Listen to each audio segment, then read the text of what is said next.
Yo, salut tout le monde, c'est Akous. Pour cette vidéo, on va partir sur un Eniripsa.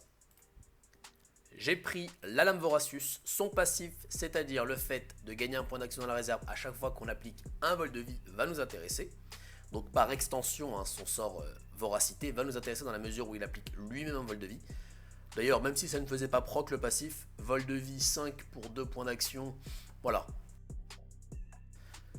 Donc voici le deck. Donc c'est un deck tank et pas contrôle, en fait c'est comme mon Régulanger Papa que je vous ai présenté la semaine dernière. Donc l'idée ça va pas être de jouer contrôle, mais vraiment d'être agressif et d'avoir des capacités à tanker l'agression de notre adversaire en même temps. Voilà, donc ça c'est vraiment l'idée.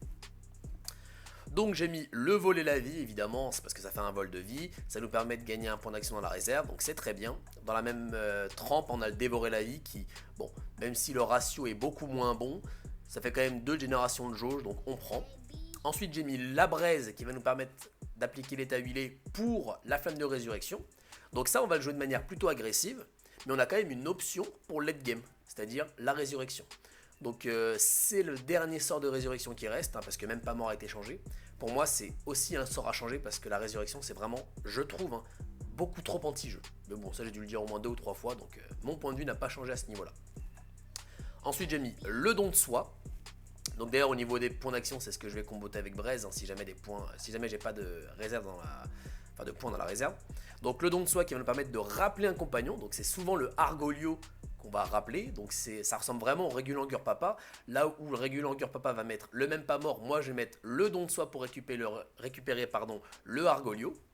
En plus ça va me générer des points d'armure et en plus ça me donne des points de vie, ça me donne 5 points de vie max au début du combat, donc toujours dans cette idée de tanker. Alors le dopé qu'on ne présente plus je pense, 5 points d'armure, il a très bien scalé du niveau 1 au niveau 5, en plus ça fait 2 générations de jauge, des jauges qui nous intéressent, donc vraiment très intéressant. Ensuite j'ai mis l'Archon Mortis qui est un excellent sort, on a 5 points de mouvement, on gagne de l'armure et en plus on gagne de l'attaque, donc ça peut être utilisé de manière offensive aussi bien que défensive, et c'est une bonne option par exemple à l'inciblable. Bon, même si de manière générale le Voracius n'a aucun problème contre l'inciblable, parce qu'il y a juste à balancer un vol de vie sur sa tête et on avance quand même sur nos jauges, mais bon, ici ça nous permet de ne pas perdre la value que perdrait le fait de ne balancer un vol de vie sur la tête. Et ensuite j'ai mis le laboratoire de Nocturancy, donc que j'aime beaucoup dans ce deck là, parce que étant donné que le Argolio on va vouloir le récupérer rapidement, et bien finalement on va pas avoir de jauge pour l'invoquer, et c'est là que le laboratoire de Nocturancy est très intéressant, car il va nous générer donc des Nocturiens qui génèrent chacun un point de mana, du moins un point de jauge terre à chaque fois qu'on va l'invoquer, donc finalement pour 2 points d'action, un point de jauge terre c'est très bien, et vu qu'on en a 3, on a tout ce qu'il faut pour invoquer notre Argolio très rapidement, voilà. Et d'ailleurs si jamais on joue en deuxième, et on joue très souvent en deuxième, si jamais on a la main qu'il faut, donc dopé plus laboratoire de Nocturancy, c'est un très bon start pour avancer sur les jauges terre et eau. Et si jamais tour d'après on a nos Archon Mortis, alors là c'est champagne, on peut invoquer directement, d'ailleurs je vais venir directement au compagnon du coup, on pourra invoquer directement la Shura qui est vraiment très intéressant dans tous les decks agressifs je trouve. Très bon body, donc 25 pour 3, 25 PV pour 3 c'est très fort. Elle inflige 7 points d'attaque quand elle est invoquée, si jamais elle est invoquée au corps à corps grâce à un tas déphasé. Si l'adversaire ne bouge pas trop, on peut encore appliquer ça plusieurs fois d'affilée. Donc le Argolio que j'ai déjà présenté. Ensuite j'ai mis le repos parce qu'il y a un truc qui nous manque dans notre deck, c'est de la pioche. Au début j'avais fait une version avec la grande fiole de frayeur et Abigail, mais bon je suis finalement parti sur un Oropo un peu plus classique, mais beaucoup plus solide, qui est un des seuls gros compagnons à pas perdre trop de valeur grâce à son passif. Et vu que j'ai majoritairement des sorts feu, avec le don de soi en plus et l'Archon Mortis qui donne de la jauge feu, bah ça a tout son sens de jouer Oropo ici. Et enfin, pour tanker, si jamais on en a besoin, j'ai en plus mis la championne sanglante si jamais. Championne sanglante, on va pouvoir la récupérer aussi avec le don de soi si jamais. Et après la flamme de direction, on peut vraiment cycler sur elle en fin de partie si vraiment on en a besoin. En général, les parties ne vont pas jusque là parce qu'encore une fois, je ne joue pas contrôle. Donc je pense avoir fait le tour du deck, on va passer au gameplay. Pour ce premier match, nous sommes contre un SRAM Ken Kartana. Les SRAM qu'on voit de moins en moins, notamment liés à la correction du bug qui faisait que l'assemblage proquait les 2 pièges. Donc il y a une plus 7 en face, donc il joue la peau d'ombre, ce qui est un très bon choix. Donc il s'avance de 3, il me fait le massacre pour commencer à aller chercher des pièges. Donc au niveau de ma main de départ, elle est pas trop mal, il me manque juste l'Odopé, bingo, je viens de le piocher. Donc le T1 très fort, du moins que je considère très fort, donc c'est dopé avec laboratoire de Nocturancy pour prochain tour faire l'Archon Mortis et commencer à mettre une grosse pression. Donc il avance de 3, Il met son piège, donc j'aurais peut-être pas dû m'avancer autant, et il met la pulsion. Donc il ne joue pas l'assemblage, hein, donc c'est intéressant. Et ici, bah voilà, ça me met l'état étourdi. Alors donc je voulais partir sur mon plan de jeu initial, sauf que finalement je ne profitais pas des dégâts de l'Archon Mortis. Et là je préfère juste faire un dévorer la vie, et non pas un combo avec 2 sorts, donc voracité et voler la vie, car je préfère balancer les 2 sorts lorsque j'aurai l'émir à disposition. Donc je ralentis d'un tour la sortie de ma Shura, mais ce n'est pas grave. Donc ici il me fait la peau d'ombre, et il me tape au corps à corps. Et en plus voilà, parce qu'il n'avait pas encore sa peau d'ombre, donc ça me laisse une très très bonne option pour la peau d'ombre. Je n'avais pas encore précisé ça. Donc ici, voilà, je profite de l'état déphasé, je tape avec, et je mets la Shura en opposition, et je mets l'Argolo. Donc là c'est un petit peu dangereux, hein. Je pense que c'est un mauvais choix de ma part ici. Parce que l'Argolio, certes, il inflige 3 dégâts, mais je risque de le perdre très rapidement.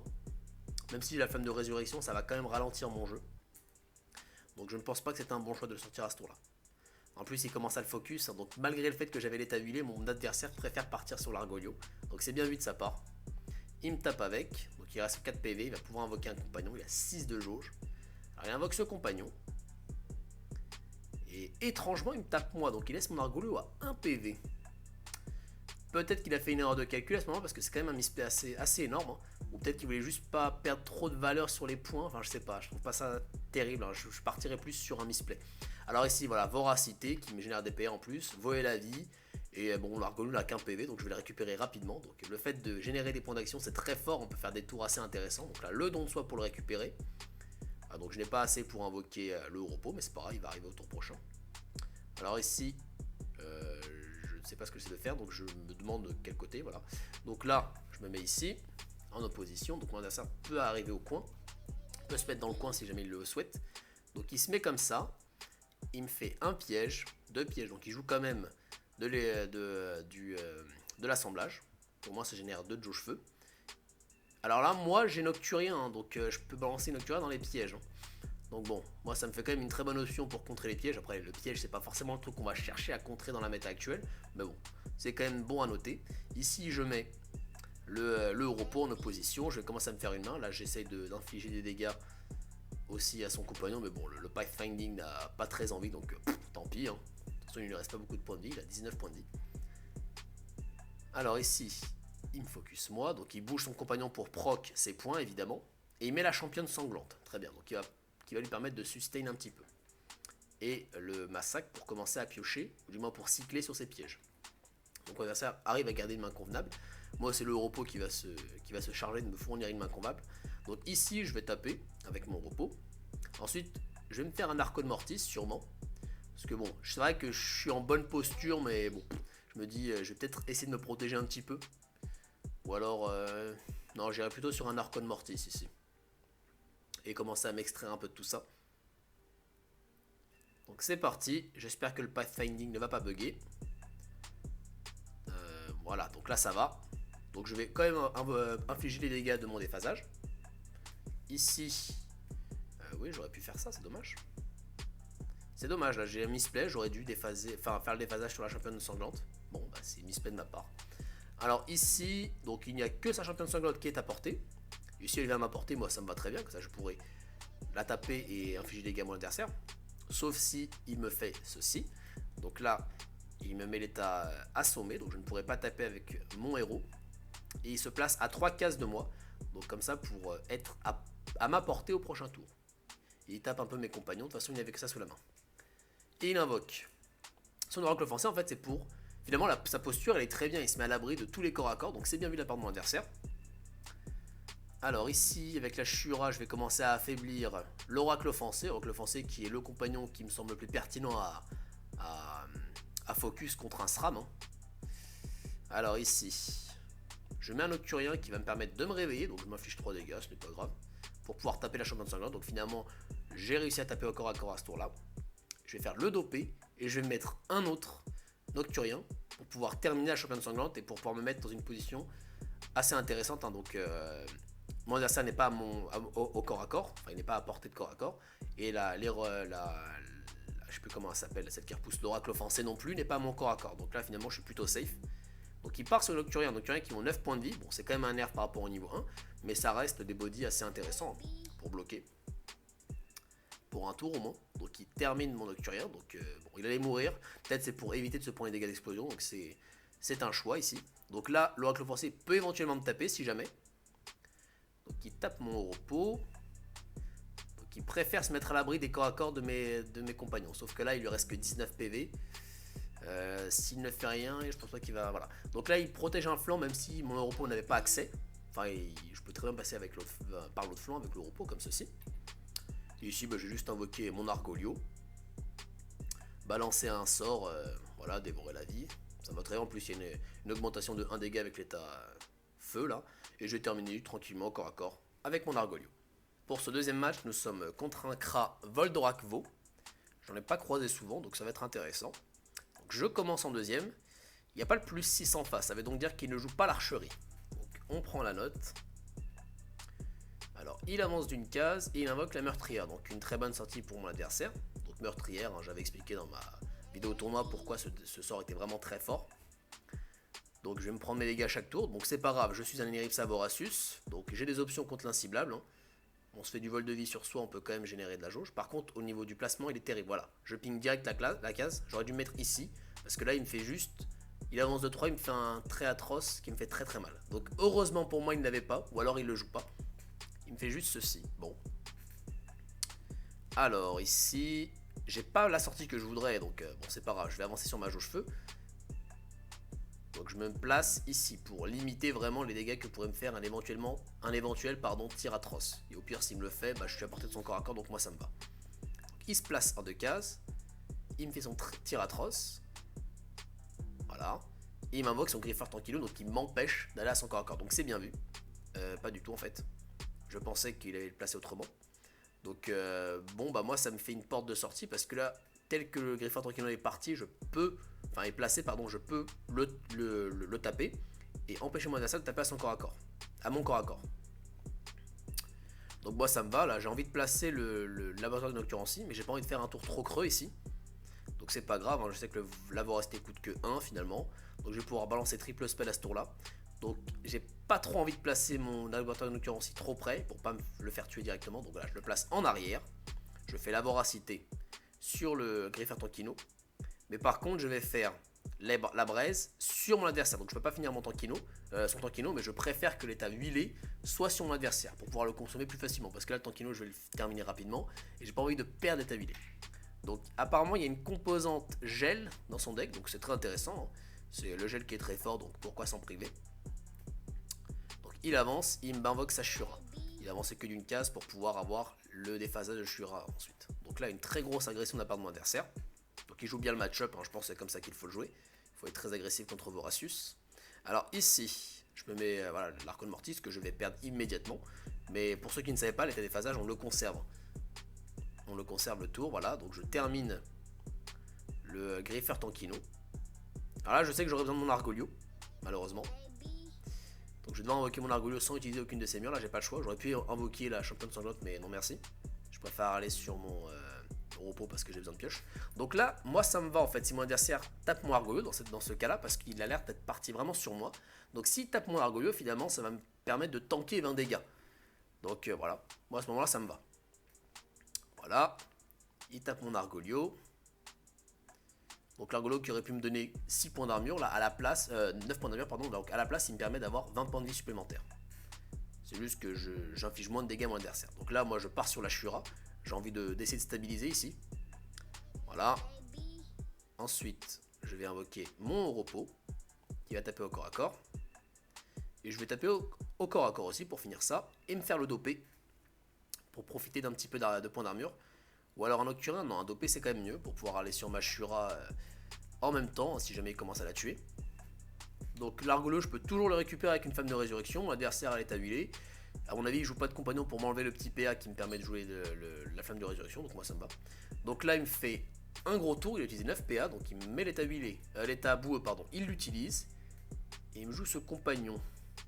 Ce compagnon, pour le coup, je suis un petit peu moins convaincu hein, de l'efficacité de ce compagnon. Et il utilise sa dérobade pour s'en aller près de sa meurtrière. Donc on va au niveau de la main de mon adversaire, il a qu'une seule carte. Hein. Donc d'un côté dans son deck, il y a un moyen de sustain ou du moins de s'en aller. Mais finalement au niveau de la pioche, c'est pas terrible. Bon, c'est pas grave. Alors ici, j'ai envie de terminer quand même ce compagnon. Voilà. Et je termine avec le corps à corps de Mashura tranquillement. Et je me place ici de telle sorte à ce que mon adversaire ne puisse pas m'envoyer un tir atroce sur la tête. Alors faut savoir qu'à la base, hein, quand j'ai fait ce combat, je pensais que le tir atroce, s'il y avait une cible devant, on pouvait pas le faire. Enfin, de souvenir, quand je jouais le Volk c'est ce qui se passait. À moins que ce soit avec son sort de classe. Bon bref. Donc là il m'a juste mis les tabouets pour appliquer pour gagner une mire et infliger des dégâts supplémentaires. Donc là je vais me faire un tour de soin. Donc je commence à sustain, hein, je commence à tanker. Donc il y a quand même des match-ups que j'ai envie de jouer un petit peu contrôle. Et je vais me placer ici. Je me disais, bon, mon repos il me protège, il peut pas se mettre en ligne, etc. Et je commence à balancer ma championne sanglante en arrière. Et en fait, on va voir que non, hein, mon repos ne veut pas me protéger, il peut se placer en ligne et me taper avec le tir atroce qu'il va faire immédiatement. Donc apparemment pour le point volant, il faut pas qu'il y ait de... Enfin c'est pas très clair je trouve. À moins que ça ait été changé, je sais pas. C'est pas très clair. Donc ici, je pense que je vais taper au corps à corps avec déjà mon repos pour m'offrir une option supplémentaire de pioche. Donc j'ai le Arcon Mortis. Bon, moi je me place ici, je vais commencer à jouer mes Nocturien, il faut que je me vide la main parce que sinon mon repos va me faire overdraw. Voilà, je place triple Nocturien, chacun va pouvoir infliger des dégâts d'explosion. Il a utilisé sa dérobade il n'y a pas longtemps. A mon avis, il n'y a pas de compagnon qui permettent de téléporter, donc je me dis que là il va se manger les dégâts des explosions. De toute façon, il a que 2 cartes dans la main, donc ouais, en fait, c'est un deck aggro quoi qu'il joue. C'est un deck qui permet d'agresser très rapidement, mais il n'y a pas beaucoup d'options en fin de partie. Donc la carte qui lui reste, c'est la meurtrière, il ne peut pas la jouer. Parce que s'il a cyclé sur son sort d'état mouillé, il a forcément cyclé sur sa meurtrière qu'il n'a pas rejoué depuis. D'ailleurs, on voit que j'ai pas focus la meurtrière à ce combat-là. Bon. Alors voilà, ça explose, ça fait des dégâts, pareil. Et pareil. Alors ici, je vais taper avec la Shura en maximisant les dégâts avec le déphasé. Je tape avec mon repos. Puis après, je vais commencer à faire la résurrection. Et j'invoque mon Argolio. Je me dis là, bon, s'ils veulent taper, tant mieux. Ça fait 20... Encore, hein, c'est comme tout à l'heure en fait, ça me fait 20 points de vie supplémentaires. Et s'il ne le fait pas, au pire, ça m'en fera 9 avec les points d'armure. Donc là, il m'applique l'état gelé. Donc à ce tour-là, bah, le plan de jeu est très simple. Hein, je vais juste passer mon tour. Ou alors essayer d'avancer sur mes jauges, mais bon. Donc là, je vais juste taper avec tout le monde et passer mon tour. Sauf si j'ai envie d'avancer sur mes jauges, mais j'en ai pas forcément besoin. Éventuellement, ma jauge feu, oui, je peux en avoir besoin, donc je peux faire juste un dévorer la vie. Mais mon adversaire va abandonner ici, donc je pense pas qu'il pouvait remonter la game ici. Pour ce troisième combat, nous sommes encore contre un SRAM, d'ailleurs joué par le même joueur que le premier. Donc il faut savoir, hein, quand je fais mes enregistrements, je fais ça sur juste une session de même pas 2 heures. Donc je prends vraiment ce que j'ai sous la main, et vu qu'il n'y a plus trop de monde dans l'alpha, bah, on tombe souvent sur les mêmes gens. Donc il me fait juste un maniaque T1. Moi au niveau de la sortie c'est intéressant, j'ai le dopé et j'ai le laboratoire de nocturancy. Donc là il me manque juste l'Archon Mortis que j'espère top deck après. Donc je me place ici, je me dis bon bah je suis relativement loin, ça va. Alors que va faire mon adversaire? Alors il me joue Peur du Noir, donc c'est intéressant. Hein. Donc il peut avoir accès à mon corps à corps, même si Peur du Noir au niveau des dégâts c'est pas terrible. C'est voilà, c'est intéressant. Alors là, il me tape encore une fois. Ici je mets l'Archon Mortis. Hein. Alors par contre là j'ai peut-être joué un peu vite parce que bon, c'est vrai que là je profite quand même d'une agression assez intéressante. Mais finalement s'il joue la peau d'ombre qu'il n'a pas encore joué, bah, j'aurai peut-être pas beaucoup d'options. Après j'ai toujours les Nocturiens pardon, qui vont arriver, donc qui vont me donner des options. Donc il me fait ce sort qui met l'état éventé. Ensuite il met la peau d'ombre, donc la fameuse. Alors ici j'ai tout de même des options, par contre mon Argolio je vais devoir encore attendre avant de l'invoquer. Donc déjà je suis parti sur un... Soit j'avance sur mon Oropo, soit je vais faire double Nocturien. Ça me semble plus intéressant, en plus du coup je limite ses actions pour le prochain tour. Bon après il n'a pas encore utilisé son sort de classe, donc il peut encore faire l'état déphasé si jamais il l'a dans la main. D'ailleurs je crois qu'à ce tour là il y a tout son deck qui est passé, donc oui il l'a nécessairement dans la main. Alors il me tape avec son flécheur, donc il me balance une méandre qui coûte 2 PA finalement. Un meilleur doigt. Donc il lui reste 3 points d'action. Les 3 points d'action nécessaires à ce sort là. Donc il ne reste que 2 cartes dans la main de mon adversaire. Il faut peut-être faire attention à ça. Il joue vraiment le match-up de manière très agressive. Donc c'est un très bon choix de sa part. Bon par contre mes Nocturiens du coup ils vont à la poubelle. Il y en a juste un qui va exploser sur le flécheur. Mais bon le flécheur ça va pas du tout être ma cible prioritaire ici. Hein. J'ai vraiment envie de la jouer très agressive. Et je vais essayer peut-être de mettre un petit peu à l'abri. Donc je vais taper avec mon Argolio au corps à corps. Je fais un misclick complètement débile. Parce que là je suis encore au corps à corps de mon adversaire. Donc il fallait se mettre juste à côté. Bon. En plus j'étais loin de la mort subite. Donc j'aurais peut-être dû jouer un peu moins vite. Mais bon, c'est pas grave. Donc là il peut me taper au corps à corps. Alors ensuite, il me fait le grappin nocturne, donc bon, il joue le grappin nocturne, donc à mon avis c'est parce qu'il lui manquait un sort qui génère de la jauge R, parce qu'il faut savoir qu'il n'y en a pas beaucoup chez les SRAM, de sorts intéressants R, des petits sorts qui génèrent de la jauge R. Donc c'est peut-être pour ça qu'il a mis le grappin nocturne. Alors ensuite, il tape Mashura et c'est tout, donc il invoque pas sa Évangéline, parce qu'à mon avis il y a Évangéline qui traîne là-dessous, avec 6 points d'action, sauf s'il joue Ragran. Alors voilà, je l'encercle un petit peu, voilà. Je vais taper avec mon héros. Ensuite, je peux mettre éventuellement un Nocturien pour bloquer son dernier flanc et empêcher le flécheur de me taper. Et là, je peux faire un dévorer la vie. Voilà, pour commencer à sustain, pour continuer pardon, à tanker tout en frappant.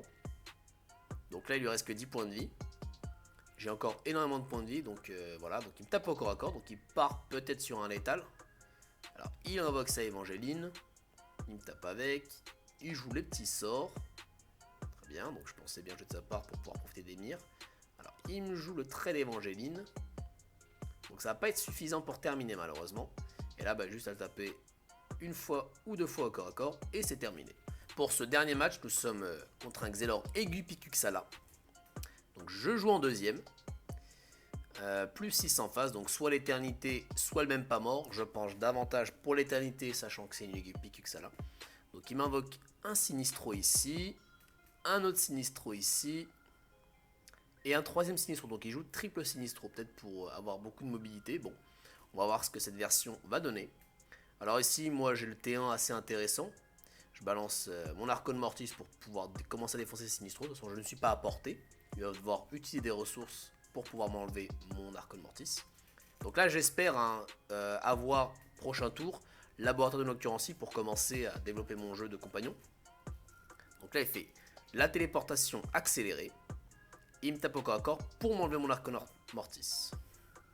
Et en plus, il fait le cadran du Xelor. Bon, il y a quand même beaucoup de petits sorts. Hein. J'espère qu'il y a la pioche qui va suivre derrière. Donc, moi, je suis Zaliniripsa Voloracius. J'en ai absolument rien à faire de l'inciblable. Je me balance le sort sur moi. Je peux continuer à avancer sur mes jauges. Donc, malheureusement, je n'ai pas pioché mon laboratoire de Nocturancy. Donc, voilà. Bon, l'avantage sur l'Archon Mortis, c'est que ça génère quand même de la jauge feu, donc je prends pas non plus de retard sur la jauge feu. Donc là, il me défonce bien, il m'invoque sa Abigail, donc c'est une version avec Abigail. Sûrement pour assurer, pour mettre beaucoup de pression en early. Alors moi, je vais défoncer la Abigail direct, hein. Donc j'ai 5 dégâts, 5 plus 7. Puis après, j'ai des dégâts de mon corps à corps, ça fait précisément le nombre de points de vie d'Abigail. C'est parti. Voilà. Alors ensuite, donc mon adversaire n'a pas encore fait de gros tours de combo. Bon, donc la chronophagie, donc apparemment le chronophagique était au fond du deck. Donc ça va, je pense, lui poser problème pour la pioche. Sauf s'il joue un Pharnix ou un truc comme ça. Il va peut-être avoir quelques problèmes de pioche. Donc ici, enfin le laboratoire de Nocturancy. Donc je le mets derrière, j'ai envie de le protéger. Je me mets le dopé. Et comme ça je vais pouvoir jouer la Shura. Je vais taper au corps à corps. Et cette fois-ci je décide de mettre l'Argolio. De toute façon, voilà, je peux balancer déjà un sort pour profiter au moins d'une de ces mires. Mais de toute façon, l'aigu Picuxala a du mal à focus tes compagnons, hein, dans la mesure où le passif proc sur le personnage avec le plus de points de vie, donc c'est moi. Donc à moins qu'il envoie beaucoup de corps à corps sur mon Argolio et qu'il ait peut-être un petit sort de gros dégâts, je pense pas qu'il puisse le finir ici. Donc Momificatus, c'est parti. Il balance son éternité, il me tape au corps à corps.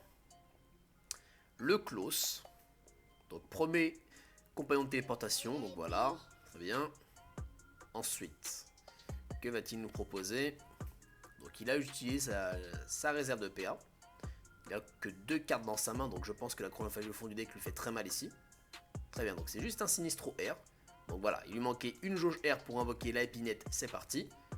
Deuxième compagnon de téléportation, il me tape avec tout le monde.